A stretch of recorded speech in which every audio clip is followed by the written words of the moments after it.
Olá pessoal, nesse segundo vídeo sobre implementação do relacionamento de herança, nós vamos trabalhar agora dentro da nossa classe de transações. Essa classe de transações, por enquanto, ela está só trabalhando com uma conta bancária, sem considerar o crédito que nós temos agora na conta corrente e o rendimento da nossa conta poupança. Então, no último vídeo eu expliquei como funcionaria o relacionamento de herança entre a conta bancária, a conta poupança e a conta corrente. E agora o que falta a gente implementar é o modo com que as transações vão ser feitas de acordo com cada tipo de conta. Por exemplo, dentro do saque, eu posso diferenciar a conta corrente da conta poupança no sentido de que a conta corrente, além do saldo da conta, eu tenho também o saldo do crédito, do cartão de crédito. E aí, caso, por exemplo, eu tente fazer um saque num valor que o limite não permita, eu posso testar se eu consigo fazer esse saque direto no cartão de crédito. É uma regra de negócio que não é implementada em bancos, lógico, mas é só a critério de demonstração mesmo. E a mesma coisa eu posso fazer no depósito. Posso, por exemplo, na hora que eu for depositar um valor dentro da minha conta poupança, eu já incluir dentro desse valor o rendimento dela. Então, notem que agora a implementação do saque e do depósito vai ser diferente para cada tipo de conta. E como que eu faço, então, para diferenciar que tipo de conta eu estou trabalhando? Existe dentro do conjunto de palavras reservadas do Java uma palavra que eu posso testar se essa conta bancária que eu estou recebendo aqui é uma conta poupança ou uma conta corrente. Como que eu testo isso? Eu vou pegar esse parâmetro C e vou testar se ele é uma instância de conta poupança ou de conta corrente. Então, se o C for uma instância de conta corrente, eu vou implementar esse saque de uma maneira. Se essa minha conta C for instância de uma conta poupança, eu vou fazer essa implementação de outra forma. A primeira instrução que tem que vir logo após isso, logo após essa condicional, é o que a gente chama de casting, ou seja, nós vamos converter esse objeto C, que até então é uma conta bancária, em uma conta corrente dentro desse if e em uma conta poupança dentro desse if. Então nós temos que criar aqui um objeto conta corrente e fazer o que nós chamamos de casting, ou seja, uma conversão. Então eu estou convertendo aqui a minha conta C, que é uma conta bancária, em uma conta corrente, desde que ela seja uma instância de conta corrente. E aí dentro desse if eu não vou mais usar o nosso objeto C, e sim o nosso objeto CC, que é o nosso objeto conta corrente. Com essa lógica implementada, nós podemos testar o seguinte. Além de testar se eu consigo sacar esse valor direto do saldo da conta corrente, eu vou criar aqui uma outra regra, onde caso eu não tenha saldo disponível na minha conta, eu posso testar se esse valor que eu quero sacar é menor ou igual ao que eu tenho de saldo no cartão de crédito. Isso vai fazer com que, caso eu tenha saldo no cartão de crédito, eu possa fazer o saque diretamente por ele. Então, o que eu vou fazer é subtrair esse valor do cartão de crédito e não mais do saldo. A nossa conta poupança, por outro lado, não tem nenhum outro tipo de crédito. Então, na verdade, a implementação não vai mudar muito. Vai continuar sendo a mesma coisa, nós somente vamos incluir o casting da conta corrente da conta bancária para a conta poupança e alterar a chamada desse objeto aqui. Esse nosso método de saque agora, então, ele pode fazer tanto um saque diretamente no saldo da conta corrente, ou ele pode debitar isso no cartão de crédito. A conta poupança somente consegue descontar esse valor diretamente do saldo. O método de depósito também vai mudar. Nós vamos considerar que toda vez que eu for fazer um depósito, na conta corrente, eu somente incluo esse valor no saldo. Na conta poupança, eu vou incluir esse valor mais o rendimento que aquele valor me daria. Além disso, dentro da conta corrente, eu poderia, por exemplo, definir se eu estou depositando esse valor direto no saldo da conta ou se eu estaria criando um crédito no meu cartão. Mas por enquanto vamos nos limitar às condições mais básicas. Então, se essa minha conta bancária for uma instância de conta corrente, eu somente vou setar o saldo como sendo o saldo que eu já tinha mais o valor. Se não, se essa minha conta corrente, essa minha conta bancária for uma instância de conta poupança, aí eu vou ter que implementar um outro tipo de lógica. Lembrando que eu tenho que fazer o casting dentro de cada um desses ifs.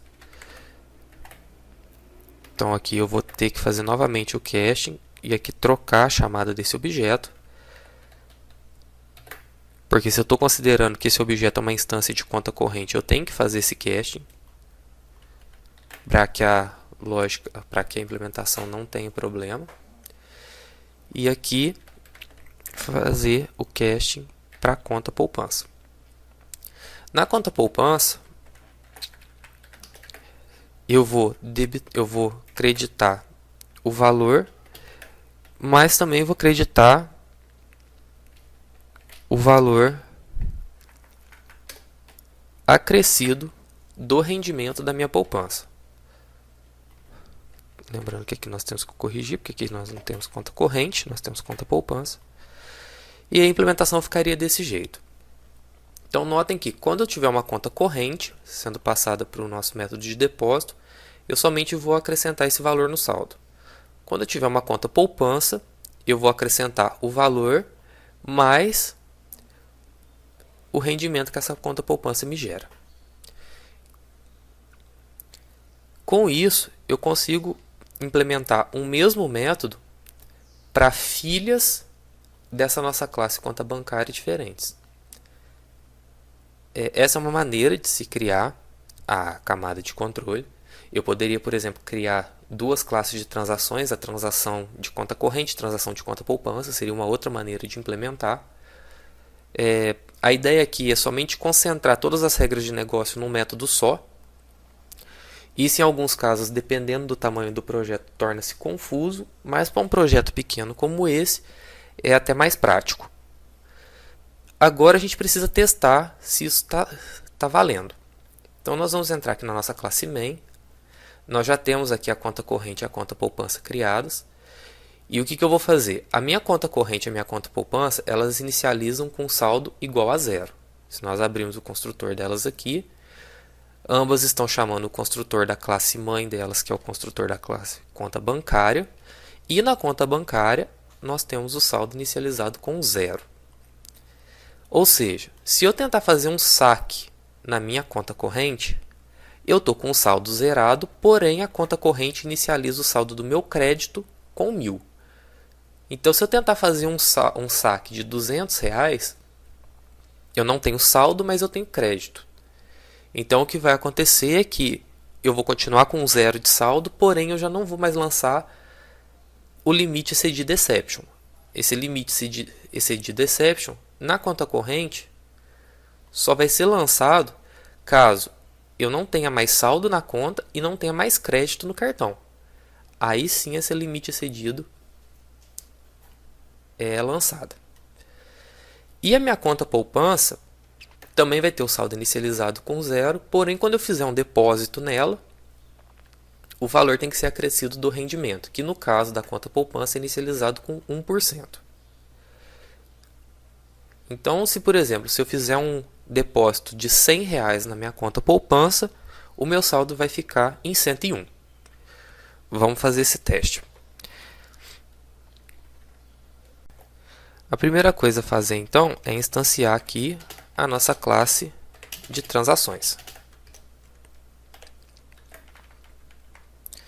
Então nós vamos chamar primeiro o método saque da nossa classe de transações, passando a nossa conta corrente, e nós vamos fazer um saque então de R$100.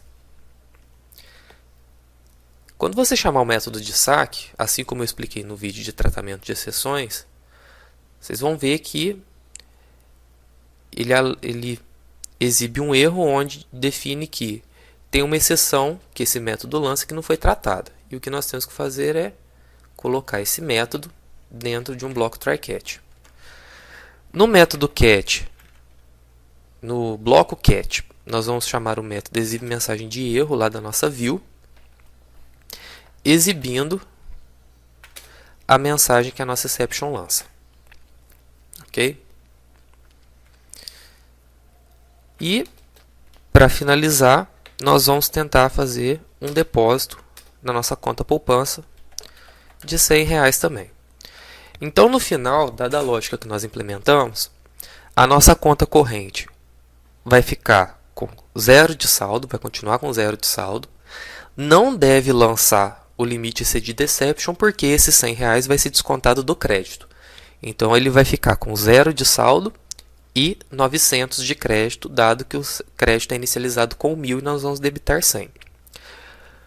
O método depósito para a conta poupança, ao inserirmos R$100 na conta poupança, com o rendimento de 1%, isso vai para 101. Então, vamos ver como é que está funcionando isso. Então, executando o código, o saldo do cliente conta corrente é de 0 com R$900 de crédito, ou seja, debitou os R$100. E a nossa conta poupança ficou com 101 porque ela tem 1% de rendimento. Se eu altero, por exemplo, o crédito da minha conta corrente para 50 e o rendimento da minha conta poupança para 10%, o comportamento da minha média vai mudar. Por quê? Eu não vou conseguir fazer esse saque de R$100 mais, porque agora eu tenho 0 de saldo e 50 de crédito. Então, nesse caso, o nosso método saque deve lançar a exceção de limite excedido. E o depósito na conta poupança, ele vai servir para, na hora que nós inserirmos R$100 com rendimento de 10%, nós vamos ter 110 de saldo. Vamos fazer esse teste então. A conta corrente estourou o limite, ou seja, lançou a exceção. Não conseguimos fazer o nosso saque. Então, o saldo da conta corrente nossa continuou com 50 de crédito, não fizemos aquela transação. E a nossa conta poupança, com 10% de rendimento, ao fazermos um depósito de 100, ficamos com 110. Bom, pessoal, espero que vocês tenham gostado do vídeo. Nos próximos vídeos nós vamos tratar da teoria de polimorfismo e também a interação de Java com o banco de dados. Então, até a próxima.